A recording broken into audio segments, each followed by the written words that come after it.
Welcome to Samba Samba. Enjoy the video. You start by preparing essentials so nothing blocks your workouts. Open the Watch app on your iPhone, check watchOS updates, and make sure Bluetooth and Wi-Fi are on. Next, set a clear fitness goal. Move calories, exercise minutes, and stand hours. Pick realistic targets.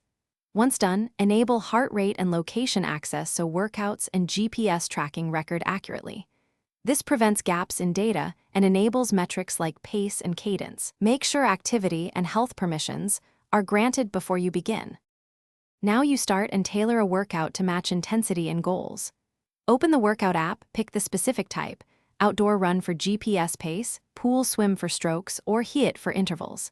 Tap the 3 dots to set a fixed distance, calorie target, or interval rounds.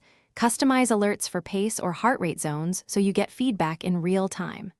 Once you pair external sensors, foot pod, chest strap, or power meter, your watch will use those inputs for more accurate pace and power data, improving training precision.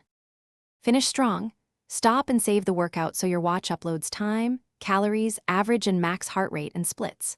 Once saved, open the fitness and health apps on your iPhone to review trends, add context or notes, and compare sessions over time. If something looks wrong, missing GPS route or odd heart rate spikes, first restart both devices, repair sensors, and confirm app permissions.